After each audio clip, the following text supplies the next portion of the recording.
Vue du banc, le podcast pour comprendre le jeu, vous est présenté par PMU.fr. Salut à toutes et à tous et bienvenue pour le 23e épisode de la saison 7 de Vue du banc. Un épisode enregistré à chaud, il est actuellement 23h24. Le Barça vient d'être battu 4-1 à domicile par le Paris Saint-Germain. Il y a eu également une victoire de Liverpool sur le terrain de Leipzig à l'extérieur parce que ça ne se jouait pas en Allemagne, mais on en parlera dans un prochain épisode. Sur celui-ci, on va se concentrer sur la victoire parisienne. Pour m'accompagner dans ce débrief, mes deux amis, Florent Tognuti de Chronique Tactique, de beaucoup d'autres choses, de Coparena. Salut Florent. En particulier, oui. Salut Christophe. Et l'ami Raphaël Cosmidis, le vagabond des internets, qui est un peu partout et qui est parfois, même souvent, à entraîner des jeunes au Red Star. Salut Raphaël. Salut Christophe, salut Florent. Alors, Raphaël, je vais commencer avec toi. Comment est-ce que tu veux introduire ce débrief ? On a eu beaucoup de questions. Tu as lancé un tweet en forme d'appel aux questions qui a pas mal marché, donc je pense qu'il y aura pas mal de sujets à évoquer. Mais vraiment, là, si je te dis le match vient de se terminer, qu'est-ce que tu retiens en premier lieu ? Je vais commencer cet épisode par faire un énorme mea culpa envers Florent, puisque ça fait plusieurs jours qu'on se chambre, gentiment bien sûr, toujours dans la bonne humeur, sur notre conversation de travail et d'amitié à la fois, parce qu'il disait que le PSG était favori et que j'étais pas du tout convaincu.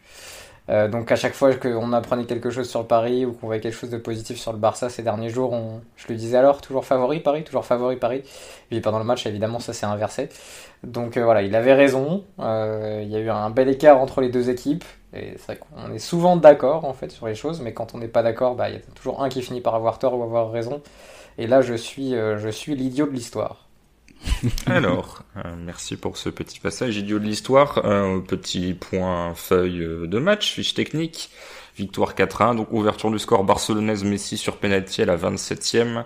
Égalisation de Mbappé à la 32e, 2-1 Mbappé 65. Keane met le 3-1 à la 70e et le 4-1 à nouveau par Mbappé à la 85e. Les deux compos d'équipe. Côté barcelonais, Ter Stegen dans les buts, une défense à 4 de droite à gauche d'Est, Piqué, Langlais, Alba, un milieu de Jong, Busquets, Pedri et devant Dembélé, Messi et Griezmann. Du côté parisien, Navas dans les buts, Florenzi, Marquinhos, Kimpembe, Kurzawa derrière, Gay, Paredes, Verratti au milieu et Keane, Icardi, Mbappé devant. Florent, déjà petit point compo, petit point système. Donc là, je les ai décrites en 4-3-3, ces deux équipes.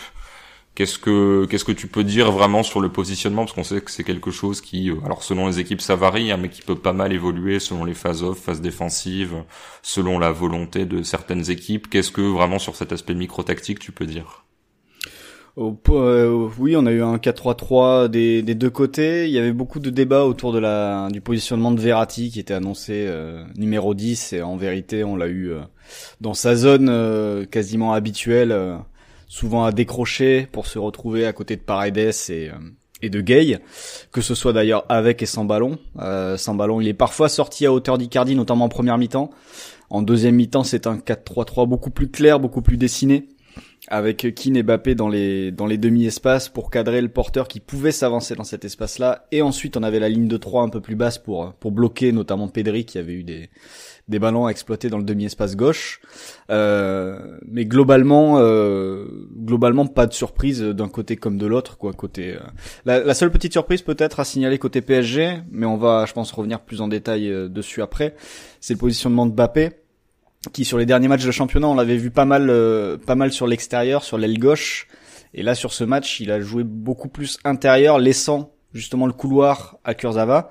Et Kurzawa qui s'est retrouvé justement décisif sur le premier but parisien, en étant à la retombée d'un premier renversement de jeu, parce qu'il y en aura un autre aussi un peu plus tard dans le match. Raphaël, est-ce qu'il y a des choses qui t'ont surprise dans ce qu'a fait Paris, soit sur le système, soit sur l'utilisation des joueurs, sachant que ce qu'on avait vu de Pochettino pour l'instant n'était, je pense, on est tous d'accord, pas ultra convaincant, et surtout n'allait pas forcément dans le sens de ce qui s'est passé ce soir. C'est-à-dire que, moi, l'impression que j'ai, c'est vraiment que c'est un match qui a été bien préparé sur le plan tactique, avec un plan de jeu très défini, mais qui n'est pas dans la lignée d'un projet de jeu que tu verrais se dessiner depuis plusieurs semaines.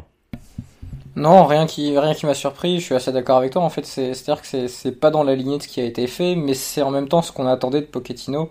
et d'un changement de coach. C'est-à-dire qu'on attendait que cette équipe soit dans des performances collectives, que les attaquants soient impliqués dans la phase défensive, qu'il y ait un peu plus de cohérence dans ce que tu fais offensivement, et que le jeu ne soit pas livré au pied des attaquants qui prennent des décisions uniquement à l'instinct. Et là, tu as un match où finalement les décisions sont prises beaucoup plus par les milieux de terrain parisiens que par les attaquants, où Mbappé va être un exécutant, un très bon exécutant, et d'ailleurs qui a été fort dans tous les domaines, mais c'est le match de Paredes-Verratti, ce match-là. Et ça fait très longtemps que le PSG n'avait pas appartenu à ces milieux, peut-être depuis la fin de l'époque Laurent Blanc ou la première saison d'Unai Emery, et je trouve que c'est bien parce que c'est dans la tradition des belles performances européennes du PSG qatari. Et si on garde les belles performances du PSG qatari en Coupe d'Europe, il y a évidemment la victoire contre le Barça d'Unai Emery, il y a la qualification à Chelsea alors que tu es à 10 contre 11, et à chaque fois c'est une équipe qui était dirigée par ses milieux, parce que à Chelsea c'est Ibra qui est sorti sur carton rouge, si je ne m'abuse. Le PSG est à 10 derrière, et il y a Verratti, Mota, Matuidi, Pastore qui jouent ensemble. Et c'est grâce à ça que tu vas contrôler le match, même en infériorité numérique. Et c'est pareil quand tu joues le Barça il y a 4 ans déjà avec Unai Emery.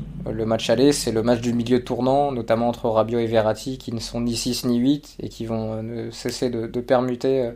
Ils vont jamais cesser de permuter pendant le match, et qui vont perturber les Barcelonais. Donc je trouve que c'est bien de voir ça, et ça faisait longtemps qu'on l'espérait, en fait, qu'on était plusieurs à espérer que ça retourne un peu dans les pieds de ces joueurs-là. Et peut-être que c'est dans la lignée, par contre, de ce que demande Pochettino à Verratti, d'être un peu le référent technique de cette équipe, plus que ne pouvait l'être Neymar et Mbappé auparavant. Alors là, tu avais à la fois le malheur et la chance que Neymar soit pas là. Malheur parce que ça t'enlève des possibilités, chance parce que du coup, tu as une raison de plus de donner les clés à Verratti.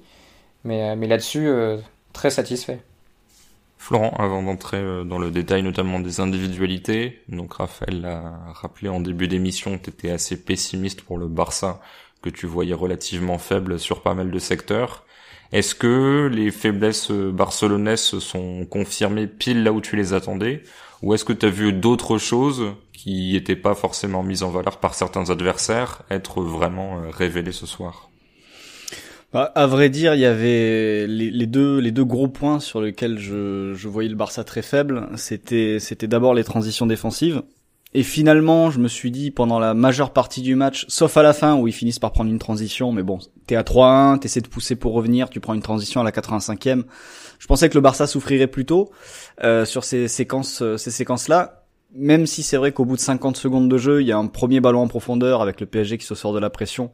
Et il me semble que c'est Paredes qui lance Mbappé en profondeur, je sais plus. Mais dès la première minute de jeu... C'est Verratti.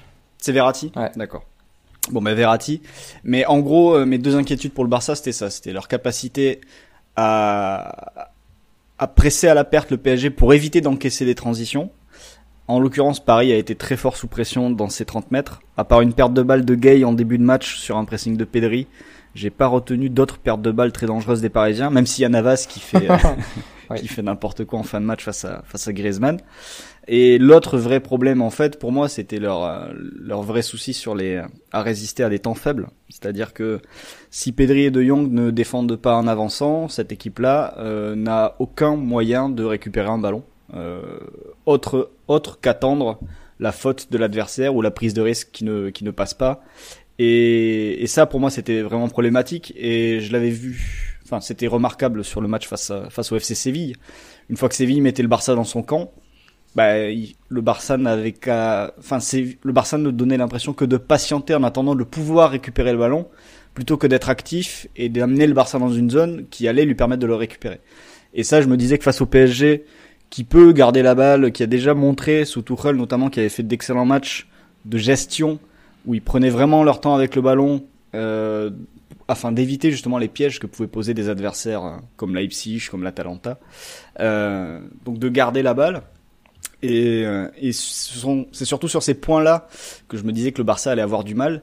Et en l'occurrence, voir Paris faire des longs temps de jeu, de possession dans le deuxième tiers du terrain pour faire tourner un petit peu la balle, et accélérer d'un coup avec un renversement sur Kurzawa sur le premier but, sur Florenzi sur le deuxième. C'était un petit peu ce que je craignais en effet. Mais d'un autre côté, je pensais vraiment qu'ils souffriraient plus sur les transitions. Je les ai mis à part en fin de match, je pensais qu'ils en encaisseraient plus, quoi. Ouais, Raphaël, c'est ça que je trouve assez paradoxal, c'est-à-dire que sur le moment, alors je sais pas dire que je m'énervais, mais je comprenais pas trop pourquoi Paris ne jouait pas forcément les transitions. Alors il y a pas eu des milliers d'opportunités, mais j'en ai une ou deux en tête, notamment de Kurzawa qui peut attaquer l'espace. D'ailleurs, je crois que Pochettino lui gueule dessus immédiatement. Finalement, il attend, l'adversaire se replace et puis il la met en retrait, sinon finalement ça devient une attaque placée. Et c'est vrai que la première mi-temps, j'ai trouvé qu'elle se jouait sur une intensité assez faible et que c'était beaucoup d'attaques demi-terrain où on attaque un petit peu chacun son tour. Et je me disais, oui, bon, est-ce que c'est vraiment... Enfin, ça ressemblait pour moi à une opportunité manquée d'attaquer le Barça sur ces faiblesses-là. Et finalement, alors peut-être que tu aurais gagné quand même en les jouant, hein, mais le fait d'être un petit peu plus patient, bah, j'ai l'impression que tu as pu aussi fatiguer le Barça et montrer des faiblesses sur la défense placée de cette équipe qui finalement, voilà, tu t'es créé des occasions de manière différente, mais peut-être que tu as concédé moins aussi parce que du coup tu avais des longues phases où tu pouvais récupérer, ce qui peut aussi être bien pour gérer les physiques. Et ça t'a permis de voir, on va dire, un Verratti par exemple à la construction plutôt que des courses de Mbappé dans la profondeur. Ouais, après, je trouve que Paris, que ce soit sur attaque placée ou transition, a été meilleur que le Barça, de toute façon. Mais c'est marrant que tu parles de ça, parce que là, je suis tombé sur une discussion. On entendait très bien les joueurs parler sur le terrain, hein. Alors souvent, on entend bien les coachs, mais là, on entendait beaucoup les joueurs. Je pense que les micros devaient être bien placés sur le terrain, notamment sur les coups de pied arrêtés. Et il y a un extrait qui arrête pas de ressortir, là, c'est celui où Piqué dit à Griezmann, je traduis grossièrement, il dit: on n'a aucune possession longue, on n'a jamais de grosses possessions, on court comme des dingues, faut qu'on arrête de faire ça. Et bah, finalement, c'est ce qui va leur coûter, surtout en deuxième période. C'est que dans ce match-là où il y avait des opportunités à la récupération d'aller vite vers l'avant, bah, le PSG avait beaucoup plus d'armes, et notamment Mbappé et Keane, que tu peux inclure dedans. Alors que le Barça n'en avait pas en fait. Et ça, c'est un problème. Mais enfin, Flo, c'est un truc qu'on dit depuis. J'ai l'impression qu'en 2017, on disait exactement la même chose. Quand Suarez commençait à décliner un peu, que Messi ne pouvait pas presser beaucoup, que ça défendait vraiment sans presser la défense adverse parce que le premier rideau travaillait pas, qu'il n'y avait pas forcément beaucoup d'armes en transition à la récup, et c'est pareil, tu fais le même constat aujourd'hui, et pourtant alors qu'il y a eu 2-3 coachs qui se sont succédés et beaucoup de joueurs. Bah, de toute façon, quand tu vois aujourd'hui le Barça, en effet, son vrai problème, mais tu peux même remonter jusqu'à 2015 et et leur dernière Ligue des Champions, ils la gagnent. Pourquoi ? Parce que à l'époque, bon, t'as la très bonne équipe déjà qui surfe encore un petit peu sur les restes de 2010, mais ce que fait Luis Enrique de cette équipe, c'est qu'il en fait une équipe absolument injouable sur transition. À l'époque, le Barça était la meilleure équipe de transition au monde. Il suffisait des trois de devant et puis il faisait quasiment les différences à eux tout seuls. Et en effet, à partir du moment où t'as Suarez qui décline, le Barça n'a jamais réussi à relancer quelque chose de fiable, de viable sur les transitions. Or, c'est vrai que les dernières équipes qui sont allées loin en Ligue des Champions maîtrisaient particulièrement ce domaine-là du jeu. Les derniers en date, la dernière équipe en date, ça reste Liverpool. Et voire même le PSG le PSG la saison dernière. Enfin bref, c'est une des clés pour aller loin en Ligue des Champions. Et c'est vrai que le Barça, même dans les matchs où où ils ont encaissé des remontadas contre la Roma, contre Liverpool, à chaque fois ils devaient faire face à un adversaire qui osait mettre une ligne haute défensive, notamment la Roma qui avait fait un pressing très très haut à domicile pour ennuyer le Barça. Mais à partir du moment où t'as aucune menace dans la profondeur, où t'as pas un joueur comme Mbappé par exemple dans ton effectif pour attaquer la profondeur, forcément l'adversaire il va mettre cette ligne haute et il va pouvoir te presser et il va pouvoir te mettre en grosse difficulté si son pressing est efficace, puisque de toute façon tu ne le menaces pas dans l'autre sens. Et c'est vrai que ce Barça là a ce souci qui n'a pas été réglé avec tous les transferts. Griezmann n'a pas amélioré ça. Dembélé n'a aucun jeu sans ballon, et je pense que Christophe en fera assez sur Dembélé un peu plus tard, donc je vais pas en rajouter sur lui. Et c'est vrai qu'aujourd'hui, tu vois, tu mettrais un Messi avec deux joueurs vraiment attirés par la profondeur, ça suffirait peut-être pour animer le Barça et rendre l'équipe beaucoup plus dangereuse sur les transitions. À une époque, il y avait la connexion Messi-Alba. Ouais, après Alba il part de très bas quand tu défends bas. Il part de très bas, mais c'était lui qui prenait parfois la profondeur, au moins sur contre-bloc médian ou attaque placée. Et si on continue sur ce thème-là, je pense qu'elle a été tentée plusieurs fois et à chaque fois Florenzi était là, parce que c'est en fait tout le monde la connaît celle-là. Et là, ce qui est frappant, c'est que sur ce match-là, quasiment le seul joueur qui attaque la profondeur côté Barcelone, c'est quand même De Jong. quand il va chercher le penalty, et qui avait fait quelques courses en début de match de ce genre-là, déjà dans la même zone en plus entre Kimpembe et Kurzawa. Donc ils avaient été prévenus, ils se sont fait avoir. Heureusement pour Paris, ça n'a pas été suffisant pour Barcelone, mais c'est quand même assez ennuyeux de voir que le seul joueur qui semble attiré par la profondeur dans cette équipe, c'est finalement le dépositaire du jeu au milieu de terrain aussi. Ouais, et c'est vrai qu'Alba a fait quelques courses en tout début de match, j'ai souvenir, je me dis face à Florenzi va sans doute vivre des moments compliqués, et puis en fait non, on l'a plus vu. Ce qui m'amène à une question, je vais lancer Raphaël du coup, parce que c'est vrai qu'on a tellement parlé, c'est tellement documenté à la limite cette faiblesse du Barça sur la prise de profondeur, que du coup on se dit bon, là-dessus je pense qu'on n'apportera rien à rester 10 minutes là-dessus. Par contre, ce Barça-là essaye du coup de faire autrement, et notamment de construire son jeu au sol, alors même s'il y a des projections, etc. Il y a Rad de Jong, même si c'est encore une fois plus souvent avec ballon que sans ballon, mais en alignant Pedri, Busquets, de Jong, t'as quand même cette volonté de t'éloigner un petit peu des profils Paulinho, Rakitic, alors sans vouloir qu'on mette les deux exactement au même niveau, mais voilà, remettre des manieurs de ballon plus que des joueurs ayant un énorme volume de jeu. Et finalement, il n'y a pas eu d'énorme créativité, voire pas du tout de la part du Barça dans cet entrejeu. Raphaël, qu'est-ce qui fait que Paris a pu résister? Et finalement, quand le Barça avait le ballon, il se passait pas grand-chose. On peut inclure Messi là-dedans, qui ne fait aucun tir, hormis son coup franc et son penalty, aucun tir dans le jeu, qui a pas mal évolué en marge du jeu. Et finalement, alors c'est une chose de priver le Barça de ballon, c'en est une autre que quand le Barça il l'a, il se passe aussi peu de choses finalement. Mais en plus, c'est paradoxal parce que je trouve que sur une de leurs premières séquences de possession dans le camp adverse, ils ont été bons, notamment avec un Messi qui décroche et un Pedri qui prend un peu sa place dans le demi-espace gauche et qui est trouvé dans le dos de Gay, et c'est lui qui lance Griezmann pour la première occasion du Barça. Je sais pas si vous voyez l'action, et je me suis dit, s'ils refont ça va être dangereux parce que Gay a tendance à sortir sur le porteur parce que c'est un des joueurs qui peut lancer une récupération de Paris et pourquoi pas une transition, donc c'est logique qu'il soit dans cette agressivité là, et de toute façon il défend principalement comme ça. Et je me suis dit s'ils refont la même chose avec un duo Messi-Busquets qui va attirer Gay quelque part et trouver Pedri dans le dos pour ensuite lancer Griezmann, lancer Alba, trouver Dembélé à 1 contre 1, ça peut être intéressant. Et ils l'ont jamais refait. J'ai l'impression qu'après Pedri est très souvent sorti du bloc. L'impression que Messi a joué quasiment soit à hauteur des défenseurs centraux dans l'attente ou en dehors du bloc, qu'il a été trouvé vraiment très, très bas très souvent. Donc je suis étonné que le Barça n'ait pas appuyé sur vraiment ce qui a été bien en début de match. Tu en parlais de Jordi Alba aussi dans le dos de Florenzi, et on l'a vu que par les diagos de Messi, on l'a pas vu une seule fois au sol, ou avec une passe un peu plus verticale et qui vient pas du côté opposé. Et j'ai l'impression qu'ils sont vite sortis de ce qui pouvait marcher. Et ça, je saurais pas l'expliquer, à part le fait que comme tu presses pas, tu récupères pas les ballons, et t'as pas tellement de possibilités en fait de l'avoir et de créer des opportunités. Je serais curieux de connaître la possession de balle jusqu'à ce que le PSG mène au score. À mon avis, comme ça au nez, je dirais 55-45 pour Paris.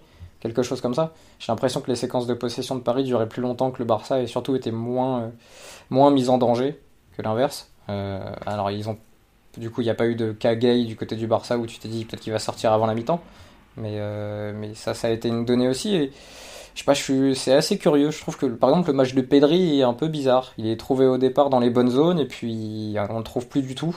Messi décroche très bas, pardon.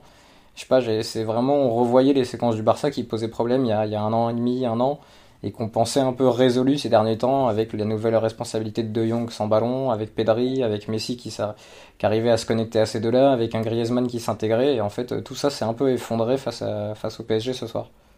Pour la possession, alors j'ai par mi-temps 51% pour le PSG en première, 48% en deuxième, ce qui donne 51-49 pour le Barça sur l'intégralité. Après c'est pas un découpage parfait puisque le but du 2-1 est à la 65e pour Paris.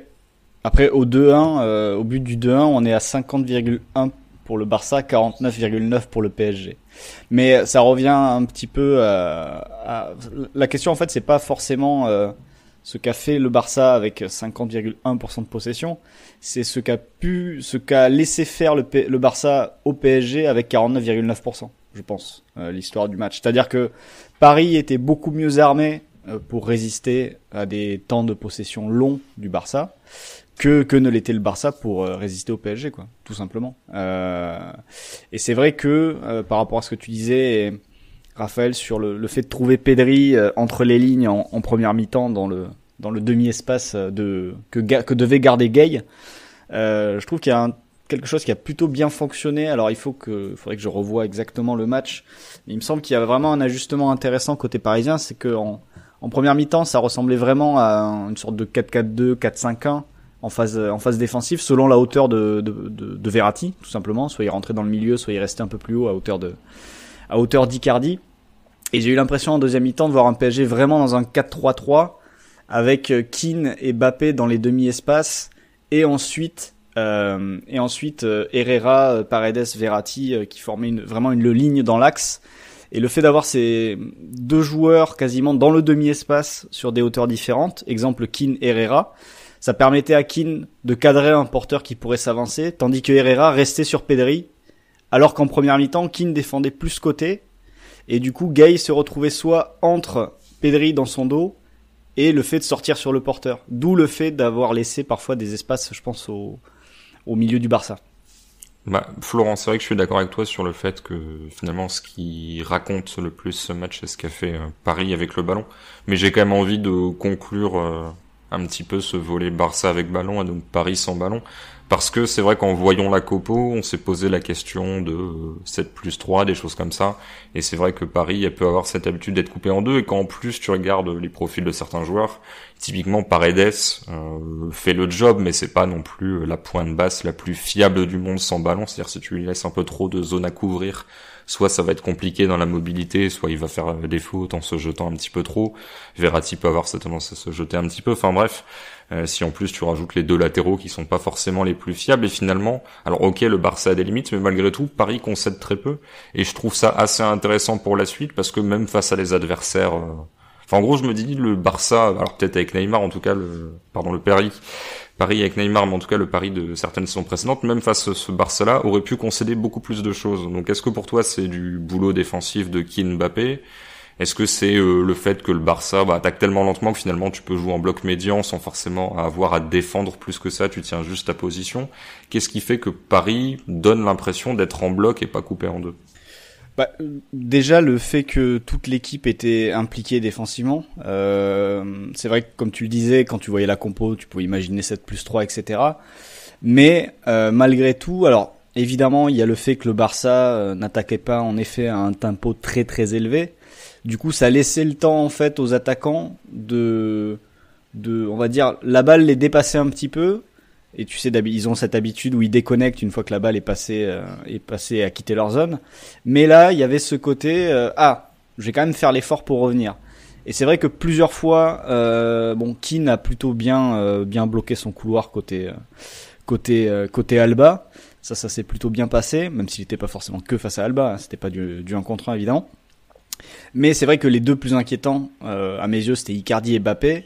Et plusieurs fois, quand même, on a vu Icardi, tu sais, revenir dans la zone de Busquets, dans la zone de De Jong, pour gratter des ballons, perturber la possession du Barça. Et il a dû en gratter quelques-uns, je pense, je saurais pas dire exactement combien. Mais je l'ai vu, tu vois, déjà, il termine le match avec 2 interceptions. Ce qui, à mon avis, est peut-être un record pour Icardi, cette saison. Même si je suis sans doute mauvaise langue quand je dis ça. Et Mbappé, sur son côté gauche, alors que on pouvait se poser la question de la titularisation de Dest côté Barça, en se disant est-ce que Koeman ne fait pas un pari, je vais mettre Dest et je vais essayer de forcer Mbappé à défendre. Bon, finalement Dest n'est quasiment pas monté, mais Mbappé a quand même défendu, puisque plusieurs fois on l'a vu revenir, défendre côté gauche, et aider Kurzawa face à Dembélé. Alors là aussi c'était pas à chaque fois, c'était ponctuel, mais ça a contribué, je pense, à renforcer la solidité défensive parisienne. Il a aussi une grosse interception, Flo, sur une transition pour le Barça où il revient et il chipe le ballon devant De Jong sur une récup du Barça. Oui, c'est vrai aussi, ouais. Mais et du coup, c'est des petits signes, qui permettent de voir que tout le monde a répondu présent côté parisien. Mais c'est vrai que c'est pas quelque chose qu'on avait l'habitude de voir du côté du PSG. Et ça a contribué à réduire justement les temps de possession. On parlait des longues possessions parisiennes. On parlait du fait que Piqué se plaignait que le Barça n'avait pas de longs temps de possession. le fait de voir ces attaquants qui reviennent défendre, qui reviennent perturber les ballons quand ils reviennent dans les zones habituelles des plaques tournantes du Barça, eh ben ça a contribué à réduire le temps de possession du Barça, à équilibrer la possession. Et on revient à ce qu'on disait tout à l'heure, à 50-50 de possession, avant il y avait gros avantage PSG. Raphaël et Dynasty nous pose une question. Je vais essayer de prendre quelques-unes des questions. On en a beaucoup, et notamment certaines qui recoupent des sujets qu'on a déjà évoqués. Nous demande si on peut accorder une allocation retraite à Busquets dès maintenant en le remerciant pour toutes ces belles années, parce que la comparaison avec Verratti dans sa zone lui a fait beaucoup de peine. Alors c'est vrai que c'est pas, il y a pas que ça sur ce match, mais alors qu'il n'y a pas non plus un écart d'âge immense entre les deux. Je pense que si tu inverses les deux, alors il y a bien sûr Mbappé que tu peux inverser avec des mecs d'en face, notamment Dembélé, mais je pense que déjà sur la physionomie, ça changerait pas mal de choses. Oui, non, sans doute, mais c'est pour ça que le Barça voulait Verratti en 2017. D'ailleurs, son ancien agent s'est confié à l'équipe tout récemment, donc il expliquait un peu l'échec de ce transfert, mais après je pense que tu inverses aussi la pression sur le porteur, et peut-être que c'est pas le même match, même si Verratti, pression ou pas, il s'en sort toujours. Mais je te prends l'exemple de Paredes. Je pense que si tu inverses Paredes et Busquets, que tu mets Paredes dans cette équipe du Barça et Busquets dans cette équipe du PSG, peut-être qu'on dit la même chose de Busquets côté PSG et la même chose de Paredes côté Barça, parce qu'ils étaient dans des contextes très différents et Paredes s'était jamais mis sous pression. Donc je vais rester un peu sur Verratti, parce que c'est le thème de cette question, mais je pense que le contexte collectif est important. Et les connexions que tu as au milieu de terrain aussi. C'est-à-dire qu'aujourd'hui, Busquets, dans ce milieu de terrain, personne n'est associé à lui. Puisque De Jong, maintenant, est un joueur qui joue un peu plus haut et qui propose des courses. Finalement, je ne suis pas sûr qu'il ait touché énormément de ballons sur cette rencontre.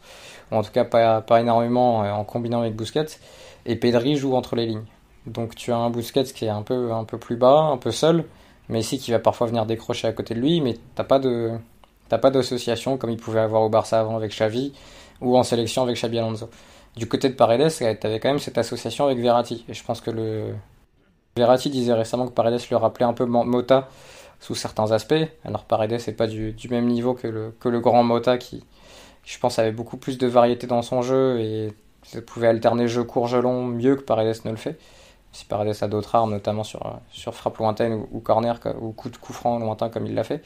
Mais il y a quelque chose dans cette connexion Paredes-Verratti qui fait que le PSG a dominé largement au milieu de terrain et que sans pression sur le porteur, Paredes s'éclate et Verratti, même si tu arrives à y aller, à le suivre, il va s'en sortir. Donc je suis surpris que le Barça retourne en Ligue des Champions dans ses phases éliminatoires tout en continuant à ne pas avoir d'idée sur comment récupérer le ballon. Et c'est Flo qui le disait, je sais plus s'il le disait avant qu'on enregistre ou là, mais c'est étonnant de voir que finalement c'est un bloc médian. Ça, pourquoi pas, parce que ton premier rideau est pas forcément fait pour presser, mais derrière, quels sont tes mécanismes de récupération? Où est-ce que tu veux orienter l'adversaire? Dans quelle zone tu veux le piéger? Vers lequel de tes joueurs tu veux les orienter pour récupérer le ballon? Ça, c'est des trucs auxquels le Barça ne répond pas depuis plusieurs années. Et c'est pour ça que dès que le niveau s'élève un peu et qu'il y a des plans et des matchs où les coachs ont le temps de préparer une opposition, tu te fais... Alors là, c'est un peu ridiculisé, est un peu fort, parce qu'il y a peut-être certains moments du match où ça peut tourner différemment, mais ça fait combien d'échecs vraiment forts là, du Barça en quelques années? Il y a le 4-0 au Parc des Princes, il y a la défaite contre la Juve quelques semaines plus tard, il y a Liverpool, il y a la Roma, il y a encore ce soir, il y a le Bayern l'an dernier. Enfin, ça fait quand même beaucoup de fois que le Barça est collectivement indigne du niveau Ligue des Champions match éliminatoire. Et ça, c'est un vrai problème, et je pense que Busquets n'est qu'un symptôme finalement. Florent, un autre joueur dont on peut parler, c'est Kylian Mbappé qui met un triplé. Juste avant, pardon, je te coupe. Sur le volet Barça, je voulais ajouter une chose par rapport à ce que disait Raphaël sur leur difficulté défensive pour récupérer le ballon. Un chiffre, une stat que j'ai trouvé qui est sur WhoScored en termes de tacles tentés dans le match. Donc le Barça en a tenté 39 et les Barcelonais ont été dribblés 26 fois sur 39 tacles tentés. Alors que, donc, on est à un tiers de tacles réussis seulement, alors qu'en face, le PSG a tenté 27 tacles et on a réussi 18. Donc, le PSG a réussi 66%, 67% de ses tacles sur l'ensemble du match. T'as vu la stat de duel aérien, Flo, ou pas? Oui, 11-2, ouais, aussi, en faveur du PSG. Donc voilà, et en termes de dribble, là aussi, pour revenir à Mbappé, on est sur 35-18 en faveur du PSG. Sur les dribbles tentés, ce qui est déjà beaucoup, mais sur les dribbles réussis, on est à 26 sur 35 réussis pour le PSG. Et un PSG sans Neymar. Donc, faut imaginer ce qu'il aurait pu se passer si Neymar avait été là, sachant qu'il est en tête des dribbles tentés et réussis sur les 5 grands championnats cette saison. Et en face, le Barça est à 18 et 9 dribbles réussis, donc 50%, ce qui est pas ridicule, même si c'est pas dans leur standard habituel. Et ce soir, Messi, pour parler de lui un petit peu, est à 2 dribbles tentés et 2 dribbles réussis. Et dernière chose sur les dribbles, le joueur du Barça qui en a tenté le plus, c'est Trincao, qui est rentré en toute fin de partie à la 78e minute, et en 12 minutes il a tenté 5 dribbles et il en a réussi 4. Donc faut imaginer le score du Barça avant l'entrée de Trincao, et ça montre aussi leurs limites en termes de capacité à changer de rythme et simplement à se montrer dangereux face à un PSG qui était regroupé et qui pouvait défendre, puisqu'en face il n'y avait pas forcément de danger à gérer. Incroyable prononciation de notre ami en portugais. J'osais rien dire. Déjà que quelqu'un, alors j'oublie son nom, je suis désolé, mais qui nous a, alors pas reproché, mais qui a signalé qu'on ne prononçait pas AO, mais AN, en gros, sur les noms portugais, qui nous demandait si possible de faire un effort. Là, clairement, on est parti sur l'extrême inverse. En tout cas, Florent, la main est passée. La main est passée, malheureusement. C'est à Raphaël que je vais donc poser cette question sur Kylian Mbappé, avec cette transition. 9 dribbles réussis, pour reprendre les statistiques de Florent, et dont 9 dribbles réussis, 3 buts. Florent le disait aussi juste avant, une contribution défensive pas inutile, loin de là. Qu'est-ce qu'on peut dire? Alors j'ai vu que Miguel Delaney de The Independent disait que en gros ça le sacrait comme meilleur joueur du monde et passe à son témoin, etc. C'est, je pense, très prématuré. N'empêche qu'il y a quand même un côté un peu symbolique de faire une telle performance dans un tel match, alors que ça faisait un petit moment maintenant qu'on attendait vraiment de le voir prendre à son compte une rencontre de ce niveau. Ouais, et puis en plus il le fait avec tous les ingrédients qui, alors qu'à la fois ont toujours été là chez lui et ont fait son succès jusque-là, et en rajoutant ce qu'il ne faisait pas forcément, les efforts défensifs. Alors il y a toujours ce truc il le fait quand il le faut, et c'était pareil sur le Final 8 où ils avaient notamment très bien pressé Leipzig, lui, Neymar et Di Maria. Mais là, vraiment, c'est un match total parce que, au-delà des buts, qui sont sur des finitions pas trop mal quand même, même si la première occasion, il rate sa prise de balle face à Ter Stegen, mais il a été fort sous pression, il a été fort dans le camp adverse en ayant éliminé dans un contre un plusieurs fois ses adversaires, comme tu l'as dit, 9 dribbles réussis, ça l'indique bien. Il a été fort quand il fallait temporiser un peu aussi, il l'a bien fait. Ça passe aussi pour Icardi en début de rencontre est vraiment juste et propre.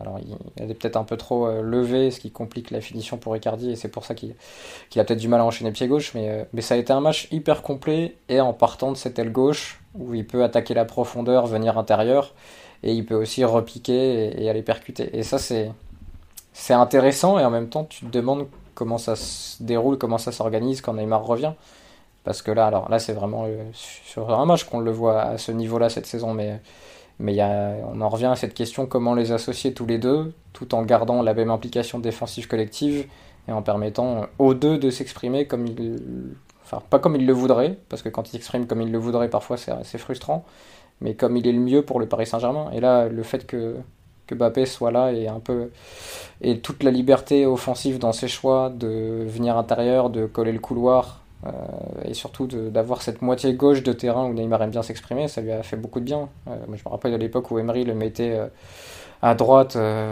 sur son pied droit, et ça restait Mbappé, mais c'était compliqué. Là où on l'a vu en équipe de France, bon, c'était aussi à droite, mais c'était parce qu'il allait attaquer les espaces intérieurs, et que finalement c'était un attaquant axial qui faisait des courses d'attaquant axiaux, mais décalé de 20 mètres sur la droite. Et ça, c'était intéressant aussi. Donc non, franchement, top performance, parce qu'il y a tout dans sa perf. Il y a la finesse technique que parfois on ne voyait un peu moins, et notamment par rapport à son développement musculaire. Son premier but est assez exceptionnel sur ce plan-là.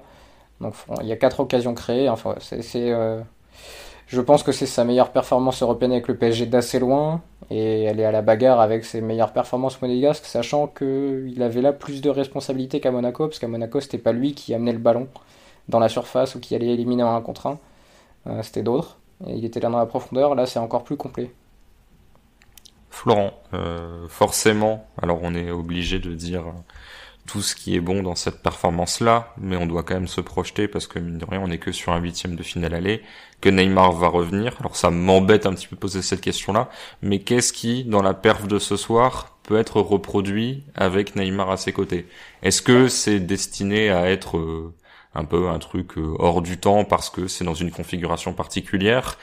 Ou alors, est-ce que on peut imaginer un Neymar qui soit aligné, par exemple, à la place d'Icardi en numéro 9, et globalement, qui est peut-être à les 5 ou 10% de responsabilité en moins, mais qui fasse le même type de performance? Parce que, en fait, comme Raphaël le disait, il évoluait un petit peu en périphérie du jeu à Monaco, et puis tu le voyais dans la zone de vérité, un peu comme Martial auparavant, il était très bon.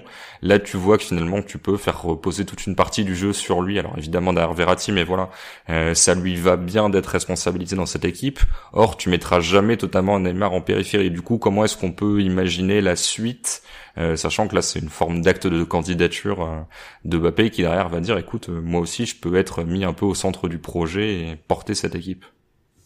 Bah, à vrai dire, là où il est intéressant, c'est que en se retrouvant ainsi en périphérie, il vient pas dans des zones où le PSG n'a pas besoin de lui en fait.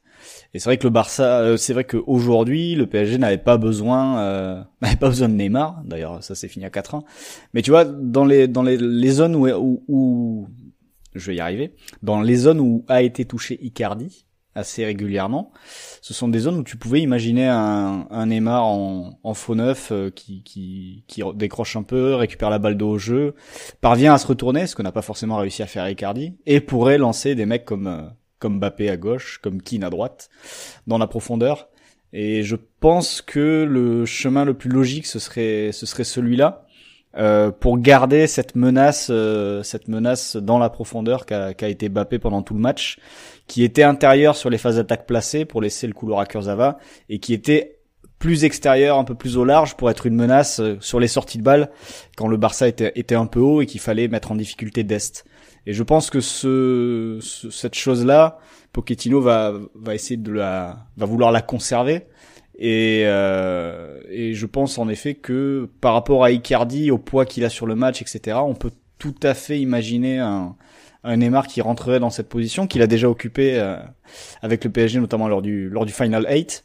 Et je me demande si c'est pas en effet la meilleure configuration possible, sachant que en phase défensive, il faudra que les deux continuent de participer autant. Et ça c'est pas gagné quand ils sont tous les deux sur le terrain. On l'a vu, il y a des chiffres qui vont dans ce sens-là, que les pressions du côté parisien sont vraiment en baisse quand Neymar et Mbappé sont sur le terrain. Maintenant, tu vois, là ce soir, on a salué tout à l'heure le fait que Mbappé était revenu défendre, qu'Icardi avait aussi fait le taf. Est-ce que si Neymar revient, il peut faire le taf comme Icardi l'a fait, et ensuite avec le ballon, les deux se débrouilleront un petit peu, mais je pense que oui, s'il y en a un des trois à faire sauter, je pense plus pour Icardi, ne serait-ce que pour garder Mbappé à gauche et mettre Neymar dans le cœur du jeu. Tu peux avoir la même question sur Di Maria et Keane à droite. Hein.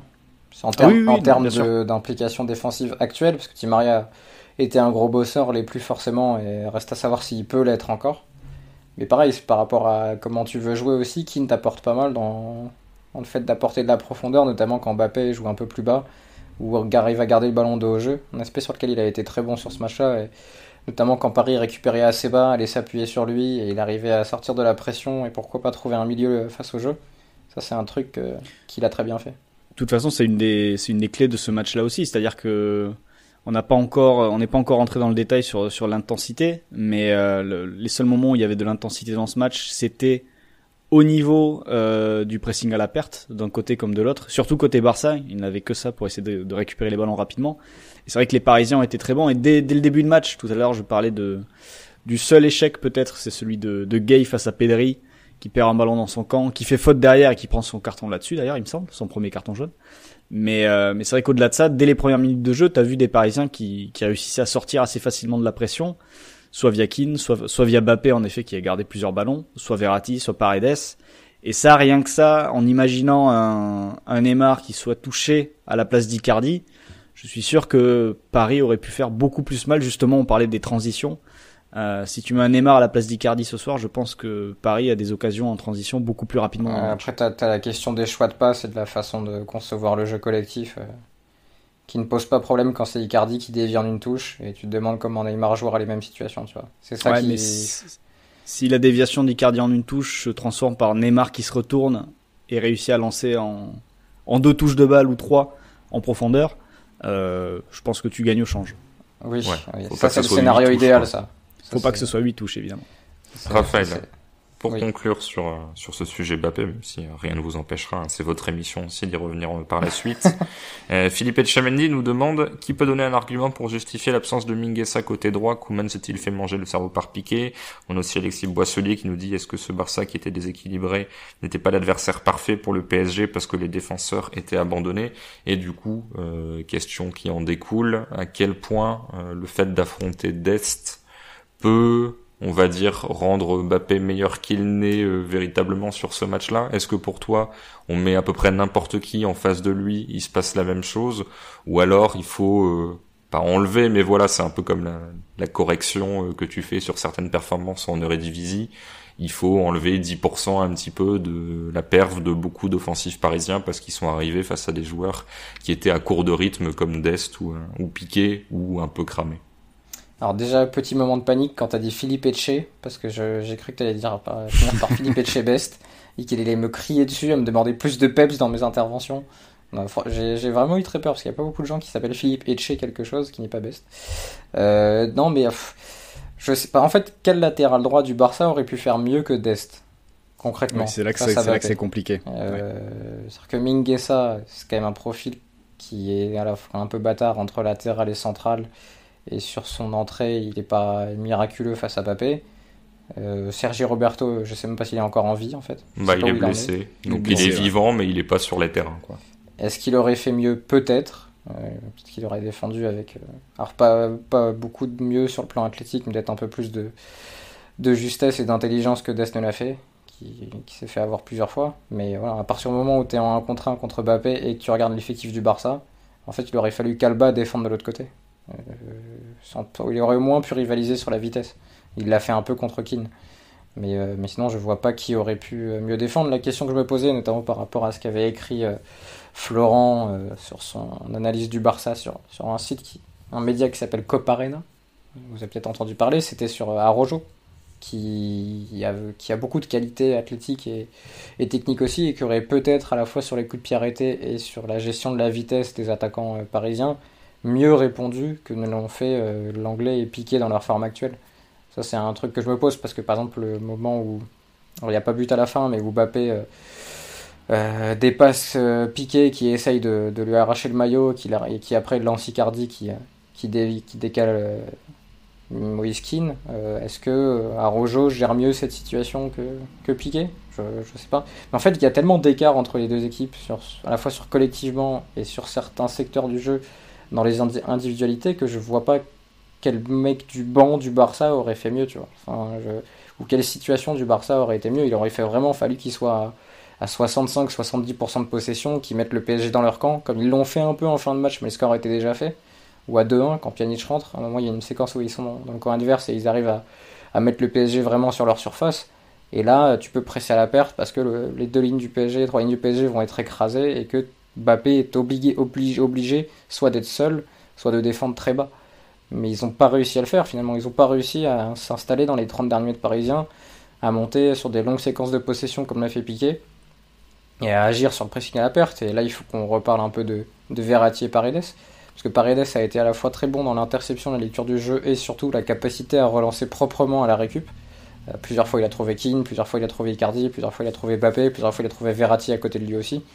Et Verratti a toujours réussi à temporiser, Mbappé aussi. C'est-à-dire qu'ils ont été très très bons dans ces séquences-là, sous pression, sur les 2-3 secondes de pressing à la perte barcelonais, alors qu'ils sont pas dignes du pressing à la perte du grand Barça ou des meilleures équipes de Klopp, mais qui auraient pu donner quelques opportunités ou faire perdre des ballons à Paris. Et finalement, je pense qu'on peut ressortir, je sais pas, Flo, 10, 12 séquences, au moins sur le match, où le PSG casse le pressing à la perte du Barça. Oui. C'est un minimum, genre, en plus. Je pense qu'il y en a eu plus, hein, mais il y en a eu beaucoup comme ça où finalement, alors soit ça a donné transition pour Paris, soit notamment sur les 45 premières minutes, ça a permis à Paris de relancer un temps de possession et justement d'équilibrer cette possession pour arriver au 50-50 à la mi-temps. Ouais, Florent, c'est l'opportunité idéale pour parler de l'intensité, puisque l'intensité du Barça passait par ce pressing à la perte, et c'est vrai que j'ai vu plus d'intention que de capacité à vraiment réduire le temps de réflexion et de passe quand le ballon était récupéré du côté parisien. Et on a vu sur Twitter notamment des commentaires de journalistes ou de spécialistes anglais, un type Michael Cox, disant que c'est un match avec beaucoup d'intensité, etc. On n'est aucun de trois l'a ressenti, et même dans les chiffres, je les ai tweetés, je les ai plus sous les yeux, mais je crois que c'est 103, 105, quelque chose comme ça. Ouais, c'était ça, ouais. Enfin voilà, beaucoup moins que la plupart des matchs de Bundesliga qui sont tous au-dessus des 110, 115 voire 120. Dortmund a fait 124 cette saison kilomètres. Alors c'est pas la seule variable, mais ça veut aussi dire quelque chose d'un match qui, alors je vais pas dire c'est joué au petit trot évidemment, mais qui était plus tendu entre guillemets avec l'enjeu etc. qu'un truc vraiment très football 21e siècle, même deuxième. Enfin voilà, dernière décennie où finalement ça court beaucoup etc. Bah, je vais faire le parallèle que je vous ai fait hors antenne, que certains de nos auditeurs n'ont pas forcément apprécié, parce que ça va parler un petit peu basket et NBA, mais ça me fait penser à... Alors Christophe, tu vas me dire si je me trompe, mais un affrontement entre les Spurs et les Grizzlies en 2014 à peu près. Peut-être un tout petit peu avant, mais oui, c'est ça, les matchs 85, 90, où chacun attaque à son tour, et où on va pas au rebond offensif pour resserrer les rangs en défense sur la possession suivante, ouais. Voilà, c'est ça. C'est-à-dire que l'idée, c'était, pour poursuivre ce parallèle basket, c'était on attaque sur demi-terrain, d'un côté comme de l'autre. Il y a une tentative, une prise de risque, il y a une perte de balle. En basket, on va se bagarrer pour le rebond. Là, il y a un peu de pressing à la perte. Il y a une équipe qui récupère ou pas, et qui retente une attaque derrière. Et ensuite, une fois qu'on est sorti de la pression, de cette première zone de pression, bah, tout le monde se replace et c'est au tour de l'adversaire d'attaquer et ainsi de suite. Et c'est vrai que ce match, ça a très souvent été ça, quoi. À partir du moment de toute façon où on a évoqué tout à l'heure le problème du Barça, c'est que s'ils ne pressent pas, s'ils défendent pas en avançant, ils savent pas comment défendre collectivement, ils savent pas comment attirer un adversaire dans une zone pour l'enfermer et récupérer le ballon. À partir du moment où t'as pas ça, c'est difficile de mettre de l'intensité quand tu défends. T'es en ligne, tout le monde est derrière la balle, enfin sauf tout le monde sauf Messi qui reste devant. T'as ta ligne de 4, ta ligne de 5 et puis t'attends que ça passe. Et tu peux le faire si t'es vraiment très orienté individuel en fait. Mais oui, ils le sont pas. Et puis en plus, faut que tu sois orienté individuel et que t'aies des joueurs qui défensivement soient capables de prendre le dessus dans les duels justement, et de récupérer les ballons et de sortir vite sur les temps de passe. Mais quand t'as Busquets, Pedri et Messi, voilà, c'est forcément compliqué et c'est pour ça que ce match-là, en effet, j'ai pas trouvé qu'on était sur des sommets d'intensité. Alors pas du tout. D'ailleurs, Christophe a évoqué le nombre de kilomètres parcourus, ce qui ne fait pas tout parce qu'il faut les courses à haute intensité évidemment, mais quand tu sais que en effet ça court souvent à 110, 111 dans les gros matchs. Et si ça se trouve, on verra à la fin des huitièmes de finale. Mais je ne serais pas surpris que ce Barça PSG soit un des huitièmes où ça aura le moins couru.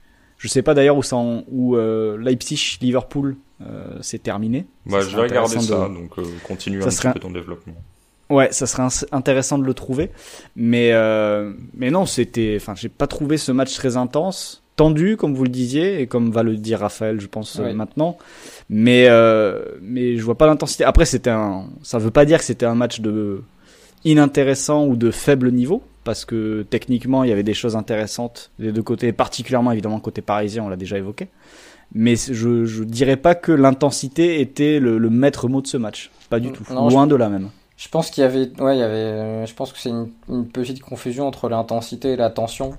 C'est-à-dire qu'il y avait de la tension, il y avait de la tension tactique parce que tu sentais que une équipe savait ce qu'elle voulait faire, qu'elle y arrivait et que l'autre équipe ne savait pas comment s'en sortir. Et d'ailleurs, ça discutait beaucoup entre les joueurs du Barça pour essayer de trouver une solution ou de changer l'approche. Et il y a un chiffre qui, je pense, retranscrit bien le fait que comme ça n'a pas beaucoup embêté le porteur et pas beaucoup pressé haut, c'était difficile de trouver de l'intensité. Il y en avait un peu en fait quand les deux équipes se retrouvaient en bloc médian et essayaient de casser les lignes. Mais elles le faisaient de manière irrégulière, donc il n'y avait pas une intensité folle, mais c'est le pourcentage de passes réussies. Il est à 90% côté Barça, parce qu'il y a eu beaucoup de passes dans des zones non dangereuses. Il est à 88 côté parisien. Et tu vois, c'est alors que tu te dis en plus sur la deuxième période où il y a un peu plus de transition que ça va y avoir des échecs, il va y avoir des actions où ça va aller d'un but à l'autre, et ça n'a pas été le cas parce que déjà beaucoup de transitions ont été réussies, notamment côté parisien, et du coup il n'y avait pas beaucoup de pertes de balles. Et parce que côté Barça, ça circulait très tranquillement jusqu'à ce que ça finisse par être bloqué dans un côté du terrain parce qu'il n'y avait pas il n'y avait pas d'idée sur comment changer de rythme surtout. Et c'est pour ça je pense que l'intensité a été vraiment confondue avec déjà un saut de qualité technique par rapport à ce qu'on voit quand même d'habitude, notamment de la part des joueurs parisiens, parce que Marquinhos, même Florenzi techniquement ont été très propres, Paredes, Verratti aussi, Mbappé a été très bien dans ce domaine-là. Et Keane et Icardi se sont plutôt bien défendus. Icardi a été très bien dans ses déviations. Mais voilà, s'il y a de l'intensité, je la vois surtout côté parisienne dans ce qu'ils ont fait avec le ballon. Mais sur les autres phases de jeu, c'est-à-dire Paris sans ballon, Barça avec ballon, Barça sans ballon, je suis pas convaincu par cette idée d'intensité. Et pourtant, des gens qu'on aime beaucoup et qui sont pas moins bons que nous, et même au contraire pour certains, l'ont vu. Donc je sais pas trop en fait quoi penser de cette divergence d'opinion. J'ai les chiffres, sinon, à faire. Donc, déjà, donner les chiffres précis sur ce match-là, c'est 102, alors quasiment 103 pour Barcelone et 104 pour Paris.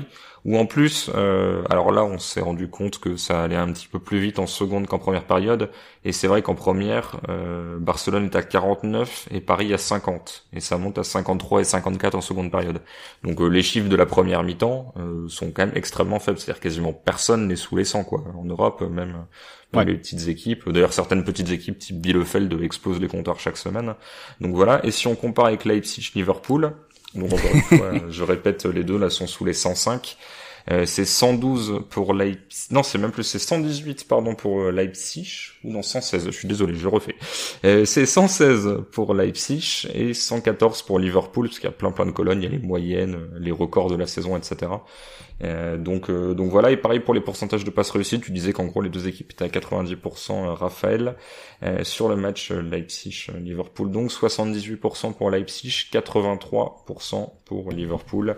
Et enfin pour rapidement conclure, parce qu'on peut se dire oui, Barcelone n'est pas une équipe ultra intense, ce qui est vrai. Là les 102 sont sous la moyenne de la saison qui est à 108 et le record de la saison donc à chaque fois en Champions League qui est à 112. Donc c'est-à-dire que autant Paris est légèrement au-dessus de sa moyenne qui est de 102 mais n'a pas fait son record de la saison, autant voilà, t'es même pas en train d'exploser tes records d'octobre ou de novembre. Et pour appuyer le propos sur les pourcentages de passes réussies, on va pouvoir reparler de nos affrontements favoris de l'époque Bundesliga début des années 2010 entre le Dortmund de Klopp et le Leverkusen de Schmidt, qui à l'époque était sans doute parmi les deux équipes les plus intenses en Europe, et où l'image finissait à 55% de passes réussies des deux côtés.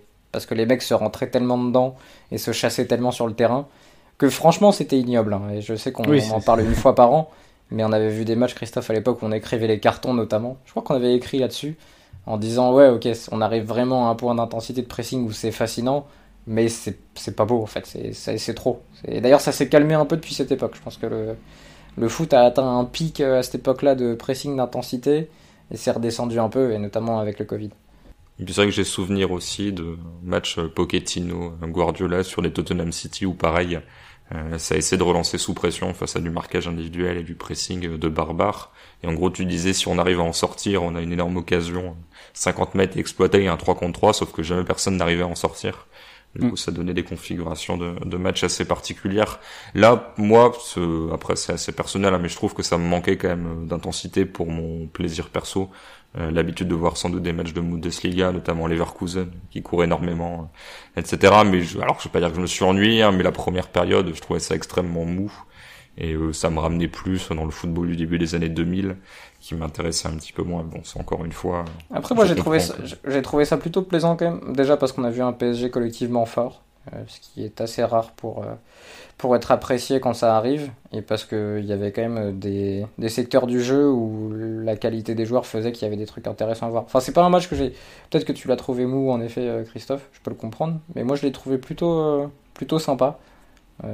Parce que des choses à voir, parce que Verratti Paredes, parce qu'on a pu regarder quand même pas mal de choses sur comment le Barça voulait approcher le match et comment le PSG a en fait s'est complètement éloigné des mauvaises performances en championnat. Enfin, c'était pas un match pourri, et notamment malgré le manque d'intensité. Parfois, c'est tellement devenu la valeur refuge qu'on parle tout le temps d'intensité, mais il peut y avoir des bons matchs sans ça.